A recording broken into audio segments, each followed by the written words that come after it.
पिंकी घर की छोटी बहू थी। वह अकेले ही घर का सारा काम किया करती थी। वह अपने जेठ जेठानी और सास ससुर के साथ रहती थी।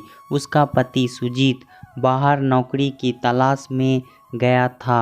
एक दिन पिंकी ने अपने जेठ से कहा, अमित भैया, शक्कर खत्म हो गई है, आप आते वक्त ले आइए, और ये मम्मी जी की दवाई भी। पिंकी ने अपने जेठ को बाहर जाते हुए रोक कर कहा, बबीता जी ने सुन लिया। ये क्या बहू, अमित तुझसे बड़ा है और तू उसे ही आदेश दे रही है। ये काम तू भी कर सकती थी। जेठ को काम बता रही है। उसे पहले ही दुकान के लिए देरी हो रही है। थोड़ा पल्लू नीचे कर और अब अपना काम कर, ज़्यादा बात मत किया कर। पिंकी चुपचाप रसोई में आ गई। सब लोगों के लिए खाना तैयार करना था। कहने को घर में सब है, फिर भी उनका मन नहीं लगता है। उसके पति सुजीत जब से बाहर काम ढूंढने गए हैं, तब से वो अकेलापन महसूस करती है। घर में कहने को सास ससुर जेठ जेठानी उनके बच्चे हैं, पर वो सबके बीच रहकर भी अकेली है।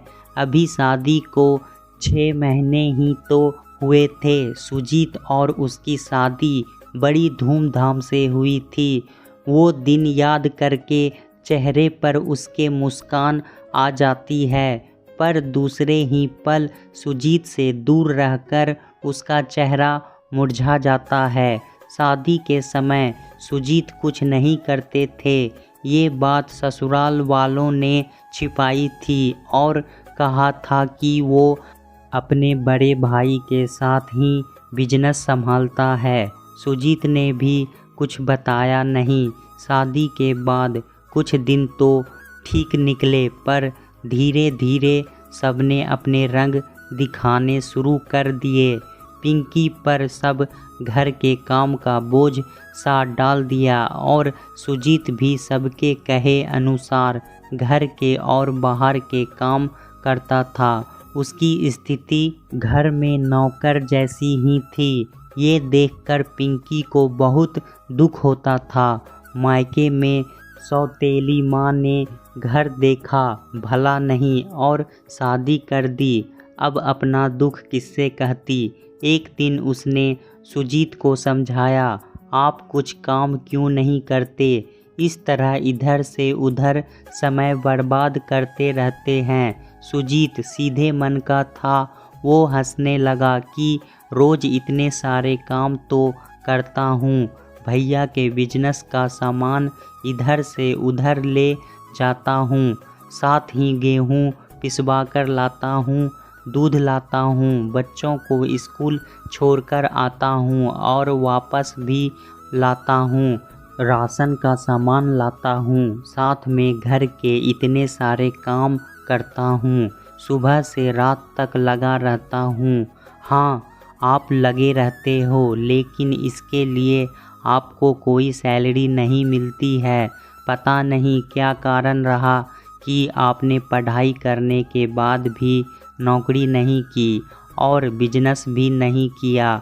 मैं नौकरी के लिए बाहर गया था, पर अकेले मेरा मन नहीं लगा, तो भैया ने कहा कि वापस आ जा और मेरी मदद करवा देना।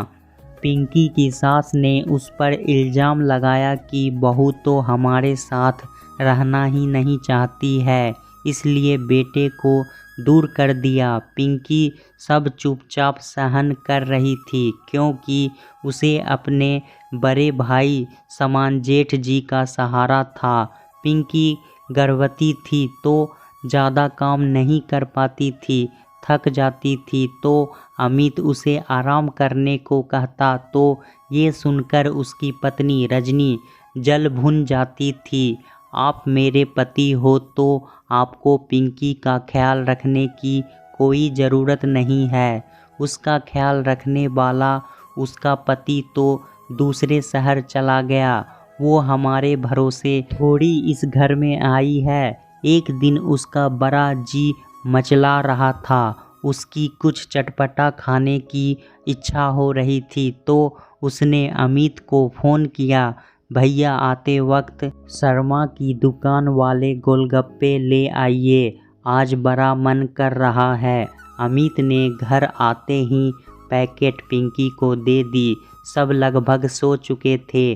पिंकी अपने कमरे में बैठकर गोलगप्पे खाने लगी तो रजनी की नज़र उस पर पड़ गई और उसने घर में कोहराम मचा दिया। ये तो मेरे पति को मुझसे छीन लेगी, इसके तो लक्षण सही नहीं हैं। इसने तो मेरे पति को अपना गुलाम बना लिया है। मैं अब इस घर में नहीं रह सकती हूँ। तुझे अमित ही मिला था। अरे वो तेरा जेठ है, अपनी चटोरी जीभ को काबू में नहीं रख सकती है क्या? गोलगप्पे नहीं खाती तो तेरा बच्चा मर तो नहीं जाता। मेरा पति तेरी सेवा करने के लिए नहीं है। और रजनी अनाप शनाप कहने लगी। पिंकी की आंखों से आंसू बहने लगे। भाभी, मैंने भैया से कुछ मंगवा लिया तो क्या हो गया? मैं भैया को दिल से अपना बड़ा भाई मानती हूँ। मेरा तो कोई बड़ा भाई नहीं है। मम्मी बचपन में ही चली गई थी। दूसरी माँ ने भी प्यार नहीं दिया और बस मेरी शादी निपटा दी। मैंने अमित भैया को हमेशा अपना बड़ा भाई माना है और उस नाते कुछ सामान मंगवा लिया तो क्या हो गया? मैं पापा जी को कुछ कह नहीं सकती हूँ। मम्मी जी भी मुझे समझाती नहीं है। आखिर उनके बेटे का अंश ही तो मेरे पेट में पल रहा है। रजनी ने सुना और गुस्से में पैर पटकते हुए अपने कमरे में आ गई। उधर सुजीत की नौकरी लगी नहीं, उसे काम की तलाश थी। वो जगह जगह इंटरव्यू दे रहा था। पिंकी की डिलीवरी के दिन नज़दीक आ रहे थे। अब वो और भी परेशान रहने लगी थी। डॉक्टर के चेकअप करवाने वो अपनी सास के साथ जाती थी, लेकिन सास को अपने मायके जाना पड़ गया। उनके भतीजे का गृह प्रवेश था। ससुर जी आधा समय पार्क घूमने चले जाते थे और दोस्तों के साथ वक्त बिताया करते थे। वो घर में क्या हो रहा है ज़्यादा ध्यान नहीं देते थे। एक दिन सुबह रजनी बच्चों को स्कूल छोड़ने गई और वहां अपनी सहेलियों के साथ पार्क में घूमने लग गई। पिंकी को पेट में बहुत तेज दर्द हो रहा था। घर में कोई नहीं दिखा तो उसने अमित से कहा। उसने फटाफट मोटरसाइकिल निकाली और पिंकी को बैठाकर अस्पताल ले गया। वहां पूरा चेकअप करवाया। डॉक्टर ने कहा अभी डिलीवरी में समय है, ऐसा दर्द गर्भावस्था में हो जाता है। कुछ दवाइयाँ दिलाकर अमित पिंकी को वापस ले आया। घर के बाहर मोटरसाइकिल रोकी थी कि उसकी मम्मी भी मायके से आ चुकी थी और दूसरी ओर से रजनी भी आ रही थी।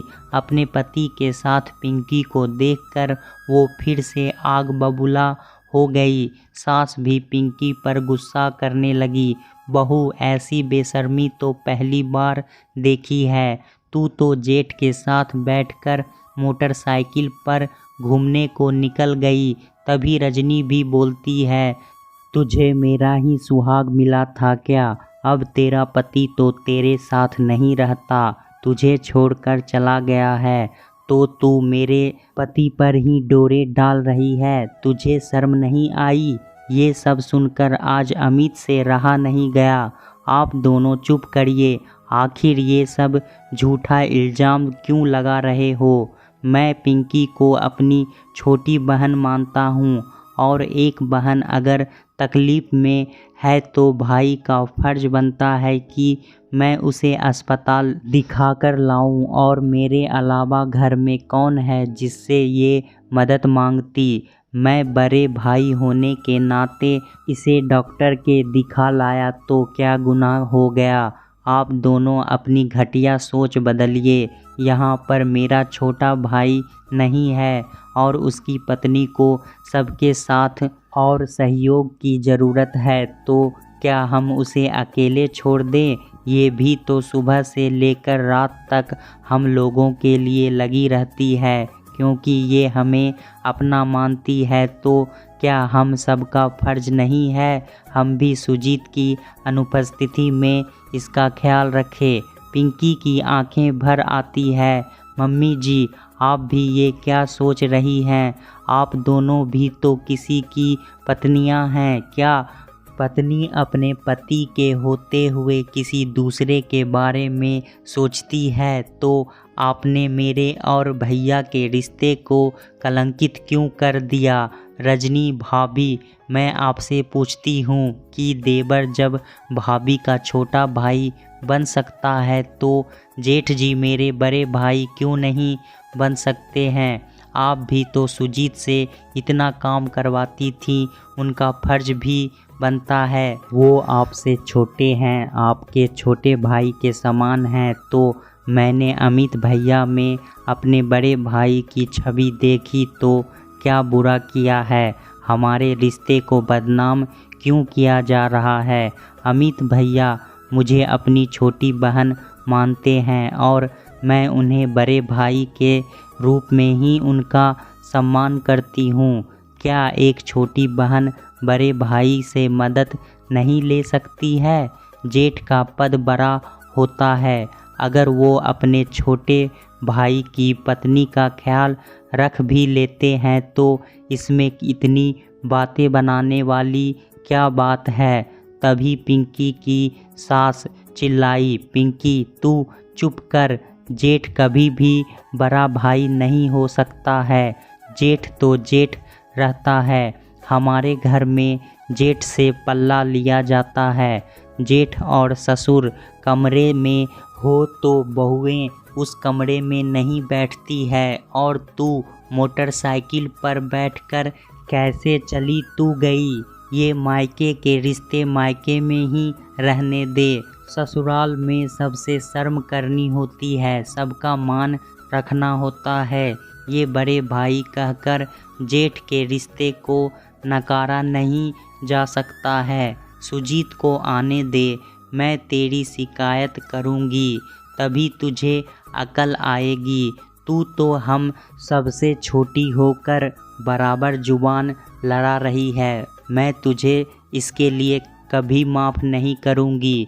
तभी रजनी बोलती है, पिंकी तू मुझे माफ़ कर दे। मैंने अपने ही पति और छोटी बहन को गलत समझा। जेठ भी बड़ा भाई हो सकता है।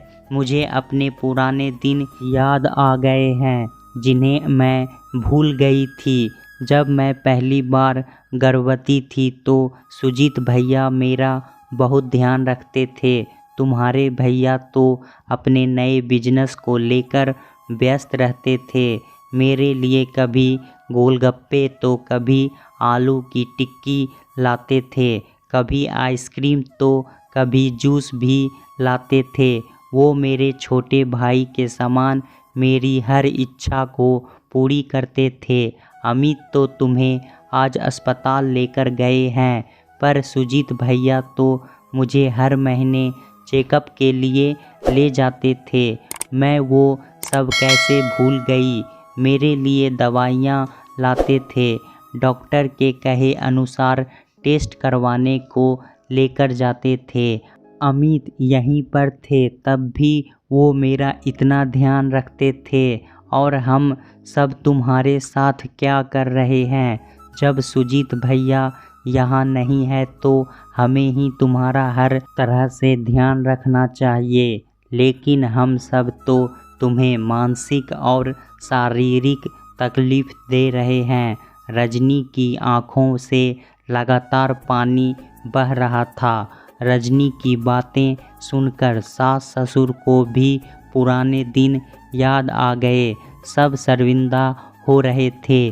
तभी सबकी नज़र दरवाजे पर जाती है। वहाँ सुजीत खड़ा था। उसे देखकर सबको आश्चर्य मिश्रित खुशी होती है। मैंने सब सुन लिया है। पिंकी मुझे बताती थी तो मुझे विश्वास नहीं होता था, पर आज अपनी आँखों से देख सुन लिया है। मुझे विश्वास नहीं हो रहा है कि मेरे परिवार वाले मेरी पत्नी के साथ इतना बुरा व्यवहार कर सकते हैं। पिंकी, मेरी नौकरी लग गई है। मैंने फ़ोन पर नहीं बताया। मैंने सबको खुद आकर ये खबर देना चाहता था। और अब पिंकी, तुम मेरे साथ रहने के लिए सामान पैक कर लो। ये सुनते ही पिंकी का सारा दर्द खुशी में बदल गया। वो बड़ी खुश हो गई और सुजीत को कहती है, यहाँ सब ठीक है। घर परिवार में छोटी बड़ी बातें होती रहती है। मैंने सबको माफ़ कर दिया है। आप भी मन में मैल मत रखिए। अभी आपकी नई नौकरी लगी है। घर बसाने में कुछ समय लगेगा। मेरी भी डिलीवरी होने वाली है।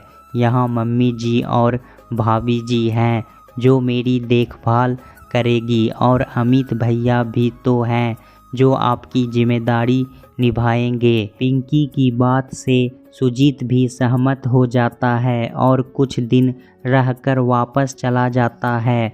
कुछ महीनों बाद पिंकी को बेटी होती है। 2 महीने बाद वो सुजीत के साथ खुशी खुशी रहने को चली जाती है। पर हर राखी पर वो अमित भैया को राखी भेजना नहीं भूलती थी। घर की छोटी बहू घर की बेटी बन जाती है। खुशियों को बाहर नहीं, घर में ही तलाशना चाहिए। खुशियाँ घर में ही बसती है। दोस्तों, अक्सर परिवार में देखा जाता है कि छोटी बहू को अपने जेठ से पर्दा करना रहता है, जिसे हम पर्दा प्रथा के रूप में जानते हैं। लेकिन वही अगर देवर हो तो उसे छोटे भाई के रूप में देखा जाता है। लेकिन अब समय बदल रहा है। अब हमारा समाज पढ़ा लिखा हो गया है। क्योंकि पिंकी पढ़ी लिखी थी, इसके कारण वह अपने जेठ को बड़ा भाई मानती थी। वह उनसे बेझिझक कुछ भी मदद मांग लेती थी। लेकिन उसकी सास और जेठानी को यह पसंद नहीं था। दोस्तों, कहानी कैसा लगा हमें कमेंट करके ज़रूर बताएं। इसी तरह की पारिवारिक कहानी सुनने के लिए हमारे चैनल को सब्सक्राइब ज़रूर करें। धन्यवाद।